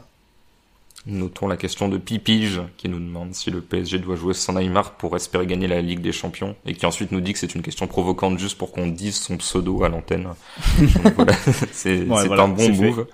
C'est bien joué. Autre question que j'ai bien aimée, qu'on vient de recevoir de Aki Potter. L'entrée de Draxler, changement tactique ou chambrage. Et n'empêche que Draxler joue très bien la fixation sur le dernier but, Florent, ce qu'on peut quand même noter. Et même au-delà de la fixation, au début, c'est lui qui sort de la pression, parce qu'en fait, j'ai revu l'action là, elle tourne sur Twitter, donc je l'ai vu passer. Et donc, il récupère la balle à l'entrée de la surface. Je crois qu'il prend la pression de je ne sais pas qui, mais il prend la pression d'un milieu du Barça juste à l'entrée de la surface. Il va l'éliminer d'un grand pont, enfin un grand pont qui est une passe. Ensuite, il récupère après un relais de Mbappé et de Danilo, je crois, et ensuite il va faire sa fixation qui est parfaite. Et en effet, comme tu l'as dit, il a très bien vu la petite séquence de Julien Maumont et de Mathieu Bonnemer sur comment mener les 2 contre 1 ou les 3 contre 2, et il a parfaitement appliqué les recommandations du BOD. Absolument. Mais c'est vrai qu'en plus, bon, au-delà de la vanne, enfin, si vraiment il y a un changement, même un double changement, parce que c'est des deux côtés, mais où tu te dis est-ce qu'on est vraiment en Ligue des Champions avec ces deux équipes-là, c'est les entrées simultanées de Danilo et de Braithwaite. Alors Braithwaite un peu plus scandaleux que Danilo, parce que Danilo il y a encore 1 ou 2 ans, enfin voilà, je pense aussi qu'il est pas dans la meilleure passe de sa carrière. On aurait peut-être moins tilté, mais c'est vrai que là-dessus c'était un petit peu amusant. D'ailleurs, je sais plus qui nous demandait si Toulouse serait aussi bien classé en Ligue 2 avec Braithwaite dans son effectif actuellement. On a des très bonnes questions là. On nous demande aussi. C'est qui? Je ne sais plus qui c'est Abdou qui nous demandait s'il fallait supprimer le Barça. Alors peut-être pas, mais Raphaël, si tu avais un bouton reset où on pouvait changer pas mal de choses, je pense que tu appuierais dessus. Oui, mais c'est ce que je disais tout à l'heure par rapport aux échecs répétés, aux échecs violents qu'ils ont en Ligue des Champions. Et c'est ce que disait un ami, notre ami Yanis, qui nous a accompagnés dans certaines aventures, notamment à Ibiza. Mais enfin, à un moment, quand il y a autant d'échecs violents en Ligue des Champions et t'es retentissant parce que t'es vraiment à des années-lumière de ce qui est demandé sur le plan collectif, est-ce que ça te fait pas réfléchir à comment tu construis ton effectif et ton club? Mais bon, après, les dirigeants du Barça qui sont en place, mais plus pour très longtemps, je suis pas sûr que ça a été leur mission principale pendant longtemps. Enfin, en tout cas, que c'était leur priorité. Mais voilà, je pense que vraiment, c'est un club qui a pris des années de retard sur d'autres. On peut parler du Bayern, dernier champion en titre. Mais le Bayern ne construit pas du tout de la même façon son effectif. Et ça se voit dans ce que produisent les deux équipes. C'est vraiment, vraiment assez gênant pour le Barça ce qui arrive depuis quelques années. Si j'étais supporter du Barça, je pense que c'est très compliqué parce que tu as été tellement habitué à des choses exceptionnelles au début des années 2010 qu'aujourd'hui tu ne vois plus rien en fait. Tu vois des joueurs, mais en termes de jeu, dès que tu arrives sur un certain niveau de compétition, tu te rends compte que tu es en retard honnêtement de 15-20 ans dans ce que propose le Barça collectivement, notamment sans ballon. Il n'y a rien qui te montre que tu es en 2020 ou 2021 même. Et puis même les joueurs. Moi j'aime beaucoup Pedri, mais c'est peut-être un tout petit peu haut pour lui actuellement. Mais sinon, voir Messi comme ça, alors il est pas forcément aidé, mais ça rend un petit peu triste. Je vais éviter de parler de Dembélé qui m'a beaucoup énervé, mais parce que c'est pas tant lui, le joueur en tant que tel, c'est juste qu'à partir du moment où il y a le duel ailier latéral, que l'ailier laisse monter le latéral sans forcément le suivre, il y a un moment où de l'autre côté tu dois le rentabiliser. Et autant à Ronaldo, quand il jouait sur le côté, rentabiliser à chaque fois, laisser l'ailier, enfin le latéral déborder, mais il profitait de son absence pour ensuite sanctionner derrière. Autant Dembélé, non seulement il l'a pas sanctionné, il a pas, quand il voyait qu'il passait pas sur l'un contre un, ça le faisait pas beaucoup plus revenir, même si en seconde période il le fait un petit peu plus. Et puis un problème, mais qui est un peu un running gag de cette émission dans sa qualité de frappe, qui est toujours un petit peu décevant, qui fait que même quand il gagne son 1 contre 1, quand il élimine, il y a un petit côté Adama Traoré, où Adama Traoré c'est plus par le centre, mais Dembélé par la frappe. Mais ce sont des joueurs assez frustrants en fait, où ça commence bien et puis à chaque fois t'as la déception en cours de route, quoi. Non mais il est aussi impressionnant dans sa manière de conduire avec les deux pieds que frustrant dans le côté ambidextre sur la frappe, qui en fait est un ambidextre très moyen parce qu'il frappe bien d'aucun des deux pieds. Quand je dis il frappe bien d'aucun des deux pieds, c'est pour le niveau Ligue des Champions 8e de finale. Il frappe contre moi dans les buts, je pense qu'il marque à chaque fois. s'il cadre, enfin je veux dire. Mais il y a Peut-être quand même pas sur le tir qui rate, là, sur l'opportunité de 2-0 sur la passe de Messi. Je pense que celle-là, tu peux la sortir. Mais sinon, oui, objectivement, il est quand je même... te rappelle que je ne peux actuellement pas aller au sol puisque j'ai un seul genou. Donc Oui, effectivement. D'ailleurs, on pense à ton ménisque et à cette terrible rechute. Oui, c'est assez, je sais pas. Bon après, bon, peu importe, je manquerai pas au football. Mais enfin oui, il y a une technique de frappe qui est vraiment absente. J'allais dire particulière, mais absente. C'est-à-dire que son ballon a tendance à se lever très souvent et quand il est au sol, à rarement être appuyé. Et j'ai l'impression qu'il est tellement fort des deux pieds qu'il n'y en a aucun des deux avec lequel il a le geste de frappe naturellement. Je sais pas, il n'y a pas de théorie scientifique derrière, mais pied droit, tu vois, aujourd'hui il en fait une pied gauche toute molle dans un espace un peu fermé où il essaie de viser petit filet, et quelques minutes plus tard il en fait une pied droit forte qui décolle. Et j'ai l'impression que ses frappes décollent très souvent. Et enfin, c'est étonnant de voir un mec aussi doué dans certains domaines techniquement et autant lacunaire dans d'autres. Et sans énorme progression depuis quelques années, malheureusement. Même si les blessures, ça doit pas aider. En fait, quand tu vois ça, tu te dis comment il a pu faire des saisons à 15-20 buts à Rennes et Dortmund dans le geste de frappe.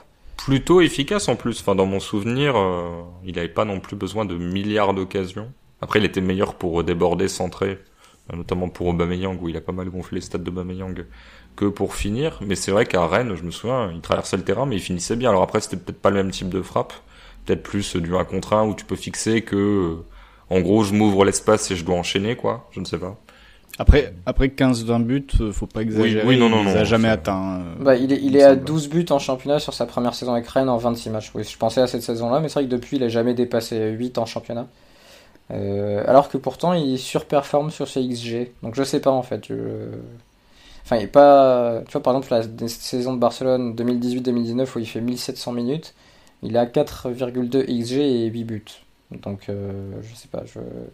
Les statistiques ne disent pas tout par rapport à l'impression visuelle, mais j'aurais pensé ça très différent. Après, il a pas d'énormes positions de tir. C'est pas des positions de tir extrêmement rentables. Mais souvent angle fermé, de toute façon. Ouais, souvent angle fermé en plus. Mais je sais pas, il y a vraiment un truc avec sa technique de frappe, je pense, à analyser. Florent, je sais pas si t'as envie de réagir, j'ai eu quelques commentaires sur Ter Stegen. Ah, c'est vrai que sur ses sorties, ça a été compliqué. Il a 2 dégagements au pied où c'est où ça part dans l'autre sens. Où c'est très très laborieux, ouais. C'est devant Mbappé au tout début de match. Je crois que c'est Icardi qui est pas loin aussi sur une autre. Je sais que c'est une passe en retrait et qu'il veut pas la prendre à la main du coup, mais je sais plus qui menace. Je sais plus non plus. Après, ça pourrait être Icardi là, vu la situation que tu décris. Mais après, sur sa ligne, malgré tout, c'est ça qui est terrible, c'est que il fait un gros arrêt devant Keane, je crois. Ouais, c'est Keane le tir dévié par Alba là qui monte et il monte sa main. Et il fait un bel arrêt devant Kurzawa aussi en première mi-temps. Sur l'action, tu sais, où il y a un long ballon de Mbappé que Mbappé nettoie, remet vers Kurzawa qui rentre intérieur dans la surface, frappe croisée, qui part vers le petit filet sur la gauche de Ter Stegen, et Ter Stegen se détend bien pour la sortir. Alors je sais que c'est un peu un joueur visé en ce moment par les Catalans et les supporters du Barça sur certaines rencontres. Mais c'est vrai que ce soir, il aurait pu filer un but de casquette avec son dégagement raté dès la première minute de jeu, et ça les aurait mis dans un fauteuil pour l'arroser. Mais derrière, malgré tout, j'ai l'impression qu'il maintient quand même un peu le Barça dans le match sur certains arrêts. Après, oui, c'est sûr que si tu fais la moyenne de sa saison, c'est peut-être aussi un autre joueur qui est sur sa pire saison depuis qu'il est à Barcelone, parce que t'as vu pas mal de matchs du Barça sur les années précédentes, et pendant une certaine période, notamment sous Valverde, il y avait 2 joueurs qui tenaient le Barça à bout de bras, c'était Messi devant et Ter Stegen derrière, et aujourd'hui ça n'a plus l'air d'être du tout le cas. Bah, tu sais à quoi il me fait penser? Alors non, tu ne sais pas, et puis même si j'essaie de te faire deviner, tu ne pourrais absolument pas trouver, mais il me rappelle ces voitures qui, genre sur des routes limitées à 90 km/h, roulent genre à 78-80. C'est-à-dire que derrière, tu t'énerves parce que ça roule pas suffisamment vite, et tu veux doubler, mais si tu veux vraiment les doubler et pas prendre 15 km pour passer devant, t'es obligé de faire un excès de vitesse. Si vraiment tu respectes Donc c'est des espèces de vitesses intermédiaires qui sont assez bâtardes, et ça me fait un peu penser à ça, son niveau, c'est-à-dire qu'il est pas suffisamment mauvais pour que tu tournes la page, mais il est suffisamment bon pour que tu te dises bon bah il est quand même, enfin on n'a pas mieux, ça reste quand même l'un de, je sais pas, des 10 meilleurs gardiens du monde. Donc c'est difficile en fait, c'est-à-dire qu'il n'y a pas non plus de légitimité à dire bon bah Ter Stegen terminé, on prend quelqu'un d'autre. Mais c'est vrai que pour quelqu'un qui était une valeur sûre au très très haut niveau, je me souviens même qu'on était beaucoup à s'étonner que Neuer reste titulaire en sélection il y a peut-être 1 an et demi, 2 ans, et que notamment avec sa blessure, etc., et que Ter Stegen ne prenne pas cette place-là. Disons, c'est pas ça le problème du Barça, mais t'as même plus lui, si tu veux, pour masquer un petit peu, quoi. Donc si t'as ni Messi pour masquer offensivement, ni Ter Stegen pour masquer dans le but, bah au final une défaite où t'aurais peut-être pu avoir un 2-2 ou une défaite 3-2, quelque chose comme ça sur un soir pareil, bah tu prends 4-1, et comme nous disait Raphaël, alors je sais pas à quel point il vannait, mais avant l'enregistrement, s'il y a Bernat, il y a 8-1. Raphaël, peux-tu t'expliquer sur ses propos? En fait, j'ai dit, je crois qu'il y avait, je le dis à 1-1 ou 2-1, oui. Et je dis, mais s'il y a, parce que Kurzawa arrêtait pas de perdre des ballons sous pression à ce moment-là. Et quand le PSG essayait d'avancer, à chaque fois qu'il jouait sur Kurzawa, ça devenait un peu compliqué. Alors qu'il est quand même important sur le premier but du PSG. Et donc à ce moment-là, je dis, bah s'il y a Bernat, il y a 4-1. Bon, au final, il y a 4-1. Donc derrière, je dis, s'il y a Bernat, il y a 8-1. C'est parce que techniquement, il aurait apporté tellement à ce PSG-là. Surtout dans ce côté où le Barça était très faible parce que Dembélé, comme vous l'avez dit, défendait pas beaucoup et que Dest était déjà bien occupé par Mbappé. Je pense que Bernat aurait pu débouler régulièrement. Et avec sa variété, sa finesse technique, aurait pu apporter plus que Kurzawa l'a fait. Donc oui, c'était surtout pour dire ça, mais au final, ça a quand même suffi, avec le nombre d'absents que t'as côté parisien, les problèmes collectifs et individuels que t'as, de mettre 4-1, et ça aurait pu être plus lourd en plus. Hein. Alors je crois que les XG, le Barça est pas si mal. Ouais, il y a 1,70, bon il y a le penalty, donc t'as 1, on va dire. Et... à 2,11 je crois, ou quelque chose comme ça, il me semble, pour le... Ah non, le 2,11 c'est juste pour Mbappé, j'ai vu passer, c'est juste pour Mbappé, et en fait c'est 3,13 ou 3,20 le PSG. Vraie question, est-ce que le Griezmann il est pris en compte, et comment, tu vois, s'il contre mais la balle repart, est-ce que c'est considéré comme un tir ou pas? C'est une situation qui normalement n'est pas censée exister. Oui, ah bah ça doit, je pense que c'est pris en compte quand même. Je sais pas, parce que techniquement, tu rediriges la balle, mais tu ne tires pas, en fait, véritablement, je sais pas trop. Faudrait regarder un peu l'évolution, mais je ne sais pas. Je pense que, tu sais quoi, sur WhoScored, est-ce que, là, par exemple, Griezmann, c'est considéré comme un tir? Si on regarde sur la fiche WhoScored du match, tu regardes la minute exacte. Tu regardes les minutes du match, les chalkboards, les cartes de chaque joueur. Alors, sur Griezmann, ce n'est pas considéré comme un tir, non. Ah ouais, d'accord. Griezmann termine à 3 tirs, et à la 13e, à la 36e et à la 59e minute. Par contre, il y a son bloc à la 81e, donc c'est compté comme un contre en fait. Voilà. C'est le mouton de Bah, il est très fan de NBA, donc ça lui plaît. Oui, donc ça lui, ouais, il termine, du coup, il termine le match avec 3 blocs quand même, hein, Griezmann. Pas mal. Ça, sur les traces de Rudy Gobert. Plus fan de NBA que de moi, puisqu'il y avait un but sur contre de corner qu'il n'a pas mis. Oui. Donc, alors qu'il y avait une opportunité en or de continuer sur la lancée, parce que là la lancée sur la journée de Ligue 1 était pas mal, les spéciales pour me faire plaisir étaient au rendez-vous. Florent, est-ce qu'on a des choses à rajouter sur ce match? Parce qu'il y a des individualités dont on n'a pas parlé. Est-ce qu'on peut peut-être dire un mot du retour, parce que mine de rien, la dernière fois qu'il y a eu un écart assez net en faveur du PSG, ça s'était pas bien passé au retour. Je pense qu'on est assez d'accord pour dire qu'il y a aucun signe qui peut indiquer un retournement de situation dans, je ne sais pas, je crois que c'est 2 semaines.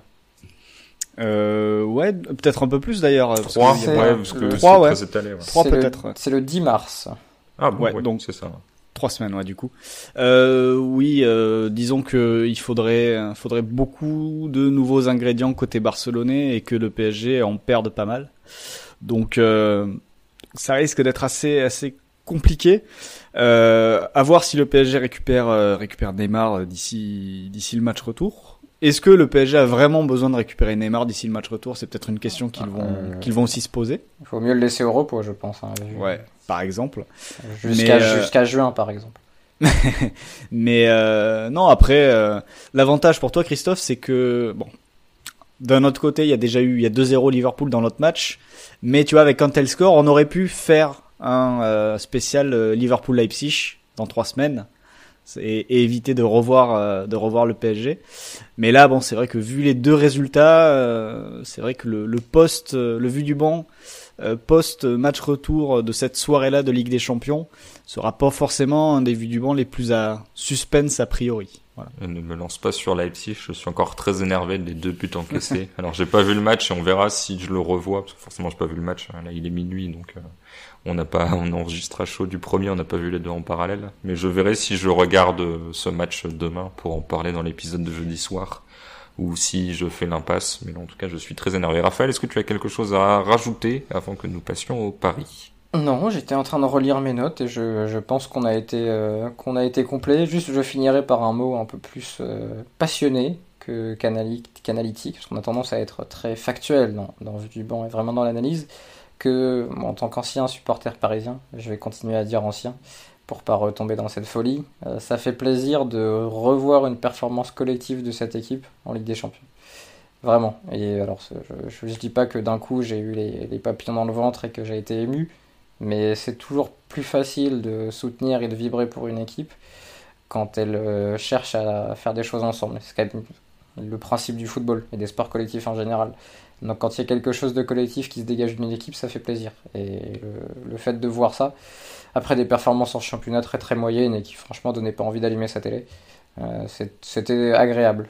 La dernière fois que j'ai ressenti ça, après il y a eu ce qui s'est passé il y a en 2017, et je me souviens de mon état quand on a enregistré où j'étais très tendu, donc j'espère que ce sera pas le cas là, mais voilà, juste pour on a bien tapé sur le PSG dans le Vue du banc depuis quelques années, mais comme la plupart des gens je pense, et à raison, même si on n'est pas là pour taper sur les équipes mais pour dire ce qu'on en pense, mais là franchement je sais que ça, sur l'intensité on est d'accord, c'était pas fou, mais je sais pas, j'attends d'avoir la confirmation de Flo ou pas, mais je trouve que ça fait longtemps qu'on n'avait pas vu le PSG aussi cohérent en Ligue des Champions.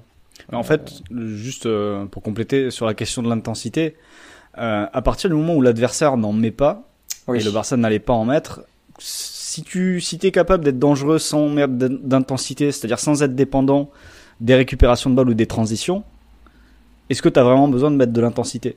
Pas forcément. Oui, Par contre, au tour suivant, si tu croises du Liverpool, si tu croises une équipe comme ça, même si Liverpool est moins capable de mettre de l'intensité que sur les saisons précédentes, mais voilà, à partir du moment où tu affrontes le Barça et que tu décides de les affronter, entre guillemets, pour reprendre ce que je disais tout à l'heure, sur demi-terrain, et que t'es meilleur que le Barça sur demi-terrain, bah t'as pas besoin de courir beaucoup plus que lui, quoi. Et d'ailleurs, ça a suffi ce soir. Je pense que ça résume assez bien la situation. Un très bon match du PSG, sans avoir à beaucoup s'employer, et un PSG supérieur sur les clés de ce match-là, qui n'étaient pas en effet l'intensité. 2 petits mots pour conclure.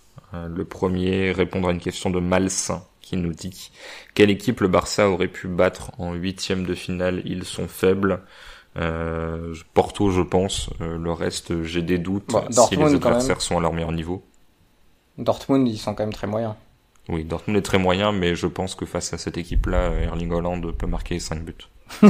Mais je suis d'accord que Dortmund est extrêmement moyen. Ça... Et après, sur les transitions, le Sancho aurait pu faire mal aussi, peut-être. Même si c'est pas le Sancho d'il y a quelques mois, voire années déjà. Mais je pense que par exemple... Je regarde les autres équipes. Séville, on a vu sur la confrontation que c'était compliqué. La Juve, ils s'étaient rencontrés sur la phase de poule déjà, et ça avait fait 2-0 au Barça, 3-0 Juve, je crois. Atlético certainement pas. La Lazio, j'aurais bien aimé voir Lazio-Barça. Je pense qu'il se serait fait trucider par la Lazio. Je pense que ça m'aurait rendu curieux. Ça aurait été très rigolo. Et qu'est-ce qui reste encore? L'Atalanta. Gladbach-Atalanta en équipe qui ne soit pas beaucoup trop forte. Ouais. Gladbach aurait pu faire peut-être un match digne, alors sans forcément les qualités individuelles du PSG, mais et sans forcément le niveau de Mbappé, mais un Marcus Thuram aurait pu mettre Dest aussi dans une certaine difficulté. Pas à ce point-là quand même, hein, mais je pense qu'il aurait pu faire mal lui aussi, par exemple. Et notons, pour conclure, ce mot de Raphaël: le PSG a plus de calcium que le Barça. Non, alors ça, c'est des trucs qui sont pas censés sortir de la conversation, mais quand Florent a cité les chiffres tout à l'heure de duel, de dribble, de récupération, etc., bah ça m'a confirmé un peu ça, alors que pourtant il y a des joueurs fabuleux du côté du Barça. Mais à un moment, disons que ils ont des joueurs qui sur 5-10 mètres aujourd'hui sont incapables de se mettre au niveau du football actuel. C'est-à-dire que, et je l'entends quand tu as le ballon tout le temps, mais aujourd'hui le Barça n'est pas assez fort collectivement pour le faire. Et Dest, c'est encore très très très très léger pour ce niveau de compétition sur le plan défensif. Piqué, ça a jamais été le plus costaud, et puis là il revient de je ne sais combien de temps de blessures qui en plus sont hyper répétées. L'anglais, c'est le même profil. Jordi Alba peut se défendre un peu mieux. Pedri, c'est encore très très jeune d'ailleurs. J'espère qu'il va pas se muscler comme toute cette génération, mais il est encore super fin. Et sur les duels, ça peut un peu exploser, même sur les transitions. Bon, Busquets, c'est Busquets, il a toujours été comme ça. De Jong, la perte de balle où même Mbappé fait un sprint de 10 mètres pour passer devant lui, il récupère le ballon et De Jong baisse la tête et se replace. Je pense que c'est un peu symbolique de cet aspect-là qui est encore à améliorer. Et puis après, devant, t'as un premier rideau qui bosse pas. Donc ouais, disons, quand tu vois le Bayern qui a été champion d'Europe quelques mois plus tôt, tu te dis, qu'est-ce que vous faites dans cette compétition, les gars? Vous avez pas lu l'affiche? Vous avez pas vu le mode d'emploi?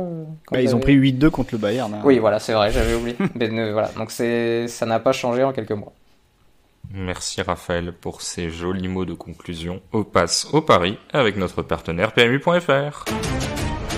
PMU vous présente la séquence prono. Les paris, où je commence avec toi à nouveau Raphaël, parce que je n'ai pas compris les paris de Florent qui m'a envoyé des screenshots d'une dizaine de paris en me disant qu'il allait piocher dedans. Donc je ne sais pas s'il a eu le temps de réfléchir pendant cet épisode. Donc dans le doute, je vais d'abord commencer avec toi, puis je prendrai une nouvelle de lui ensuite. Alors toi, il y a notamment un Séville Dortmund. Ouais, alors je tiens à signaler, parce que ça n'arrive que très rarement, que ça arrive, je suis pas russe, ça n'arrive que très rarement, que j'ai passé un pari la dernière fois. Ah, tu nous en as même pas parlé, c'était quoi? La victoire de Leicester contre Liverpool. L'idée c'était soit Liverpool sort avec un point et je suis content, soit je passe un pari et je suis content. Bon, j'étais pas content, mais j'ai quand même passé un pari. Et l'autre c'était la victoire de Metz contre Strasbourg, qui a foiré par contre, malgré l'ouverture du score messine. Mais je crois qu'on nous avait répondu par contre sur les derbies, dans quel sens ça marchait, je me rappelle plus, mais il y avait vraiment un derby plus important que les autres. Ouais, Metz-Nancy, ce qui est assez conforme, et qu'ensuite c'était Metz-Strasbourg, et enfin Nancy-Strasbourg, qui n'a pas de réelle existence légale parmi les derbies. Mais ça reste donc quand même un joli derby. Vu la dynamique de Nancy, ça risque d'arriver plus en Coupe de France qu'en championnat. Le Metz-Nancy, vu comment c'est parti, Nancy est plus proche du national que de la Ligue 1. Et ça fait quelques années que ça dure, donc voilà pour les derbies. Donc je vais essayer de poursuivre sur je vais pas appeler ça une lancée, mais sur ce cas ponctuel de paris réussi, avec la Ligue des Champions de demain soir, qu'on analysera peut-être pas, je ne sais pas, on verra dans l'épisode de jeudi, selon ce que fait Lille. Séville Dortmund, je pars sur un match où il va y avoir des joueurs provocateurs des deux côtés, donc on a déjà parlé de Sancho, il y a Haaland qui peut faire mal, il y a Ocampos de l'autre côté. Il y a Koundé. Il y a Koundé qui est désormais Koundé, en fait, il joue comme un central de Sheffield United l'an dernier, mais à Séville. C'est le même délire. Donc je me dis qu'il y aura un penalty et qu'il sera marqué. Donc j'espère que ça ira de ce côté-là. Et c'est à 3. La cote est à 3. Et vu que la VAR intervient beaucoup sur les matchs de Ligue des Champions et sanctionne assez durement, je pense que je pense que si tu paries sur tous les matchs éliminatoires de Ligue des Champions qu'un penalty sera sifflé et marqué, ça se trouve tu sors gagnant en fait. Faudrait vérifier, faudrait faire l'expérience sur tous les 8e, quart, demi et finale là. Peut-être que je vais faire ça si j'ai rien à faire. Mais voilà, c'est à 3, ça ne donne du coup aucune indication sur quelle équipe aura un penalty et laquelle va le marquer. Mais voilà, 3 pour ce premier pari. Florent, alors il y a du Young Boys Leverkusen, du Maccabi Tel Aviv Shakhtar et du Real Sociedad Manchester. Qu'est-ce que tu prends parmi ces trois-là? Alors qu'est-ce que je prends parmi ces trois-là? Je vais commencer pour te faire plaisir, par le Young Boys Leverkusen. Puisqu'après en fait j'hésitais avec plein de paris buteurs en fait. Donc je vais partir sur mon pari qui n'est pas un pari buteur, c'est donc le match entre les Young Boys de Berne et Leverkusen, et c'est simplement pour jouer la victoire -1 de Leverkusen sur la pelouse des Young Boys. C'est plus une question de feeling qu'autre chose, c'est-à-dire que Leverkusen n'est pas forcément sur une grande série positive. Les Young Boys marchent plutôt bien, je crois qu'ils sont sur une belle série de victoires consécutives en championnat suisse. Le championnat. Ouais, c'est ça. Mais voilà, c'est juste l'approche du Bayer Leverkusen. Les soirs où ça tourne bien.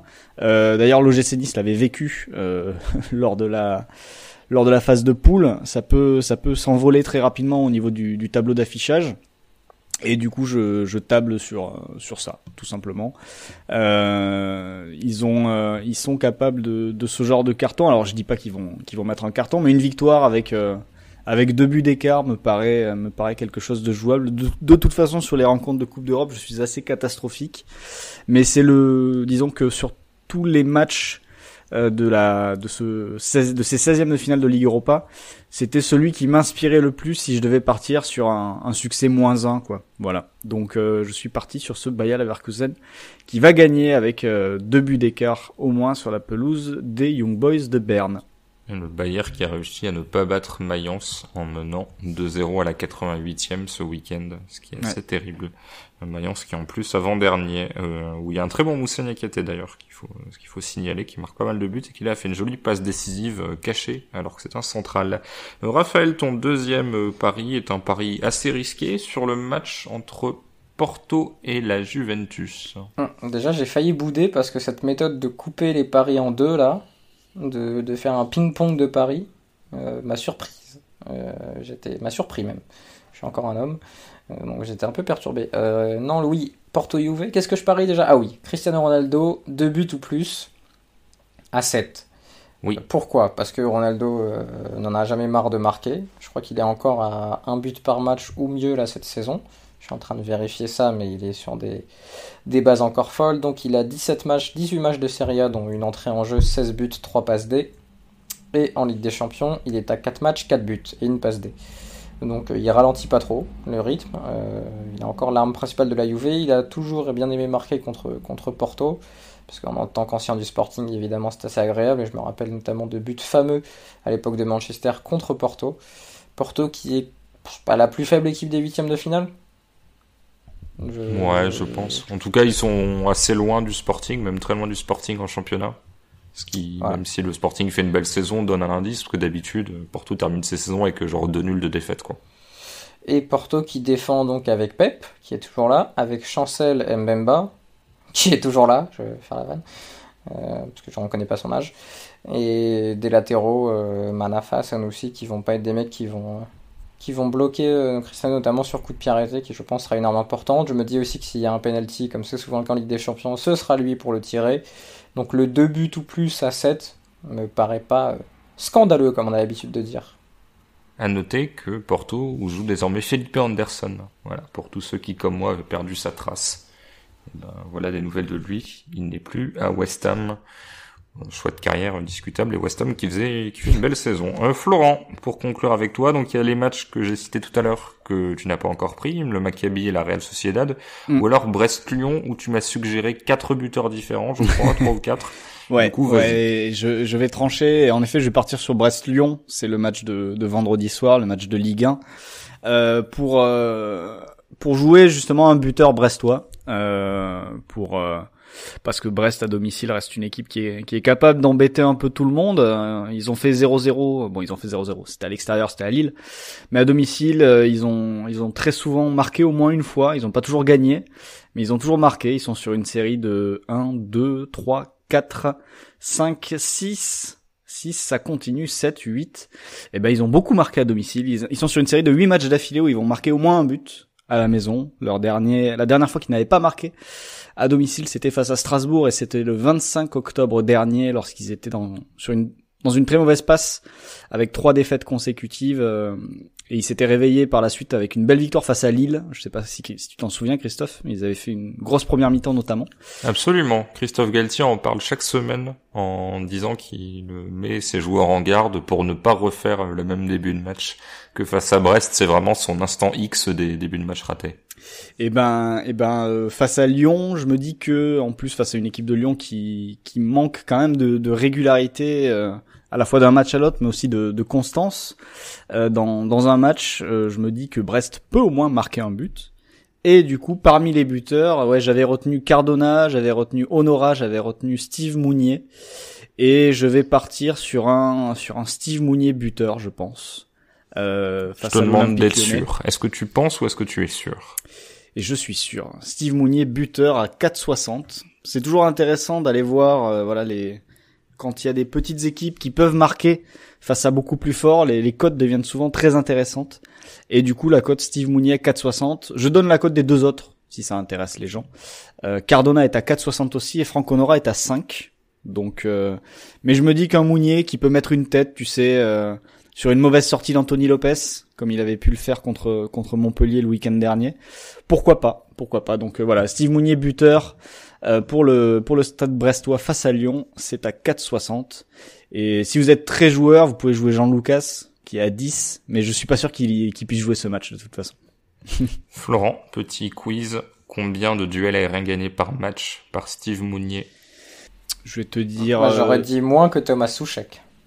Eh ben, il en a plus. Souček est à 5,9, il est 5e. Même si en volume, vu qu'il joue tous les matchs, il survole la première ligue avec, je crois, 50 de plus que le deuxième. Je te dirais 7,8. Il est à 6,8, deuxième en Europe, dans les 5 grands championnats, derrière Rossellou, notre habitué. Le fameux, toujours premier de ça, qui est à 7,3. Et ensuite, il y a un certain Fabian Klos de Bielefeld, le premier, qui est à 6,6. Et Oliver McBurney, qui est 4e avec 6. Donc, il y aura sans doute un très beau duel. Alors, je sais pas si ça se trouve, il est blessé ou suspendu, je n'ai pas suivi son cas. Mais, on pourrait avoir un beau duel Mounier-Marcelo, du coup, par exemple. Duel de poète dans les airs. Voilà. À noter l'existence d'un humain appelé Kiefer Moore, qui joue à Cardiff, qui a 28 ans, donc en Championship, et qui a 11,1 duels aériens gagnés par match, et qui fait 1m96. Donc quand on combine cette taille et le style de jeu de Cardiff, c'est pas si étonnant, mais on est quand même sur des valeurs qui n'ont aucun sens, quoi. C'est quasiment le double de 99,9% des joueurs en Europe dans le 5 grands championnats. Donc voilà, on le salue s'il nous écoute. Merci messieurs, pas grand chose à rajouter je pense, puisque dans tous les cas on se retrouve jeudi soir, dans la nuit de jeudi à vendredi, donc hormis pour les Américains, les gens de ce continent-là, ou les gens qui se couchent très tard, ça sera vendredi. Pour les gens, Florent. C'est ça, oui. On parlera Ligue Europa avec le LOSC et peut-être un petit peu de Leipzig ou des matchs de demain, en gros. Ouais, c'est ça. On va faire un petit mélange Ligue Europa, Ligue des Champions en fonction de tous les matchs qu'on aura vus. Et ça sera un petit avant-goût du banquet de fin de semaine pour tous nos abonnés et nos copains renards. Puisque en fin de semaine, vous aurez... Après l'analyse de Barcelone-PSG à laquelle je vais m'atteler dans les heures qui viennent, vous aurez aussi à l'écrit un banquet tactique européen qui reprendra un petit peu tout ce qu'il fallait retenir, et du coup le podcast sera un peu un avant-goût de tout ça. Voilà. Ah oui, donc du coup c'est vrai que j'avais un peu oublié ça, donc je serai dans tous les cas obligé de voir Leipzig pour pouvoir écrire dessus, donc pas de souci, ça occupera mon mercredi matin ou après-midi, sans doute après-midi. Merci messieurs. Merci de m'avoir accompagné dans cette belle aventure. Rendez-vous jeudi pour la suite. Ciao. Salut. Cordialement. Vous avez tout compris grâce à ce podcast. C'est le moment de parier sur PMU.fr. PMU, que les meilleurs gagnent.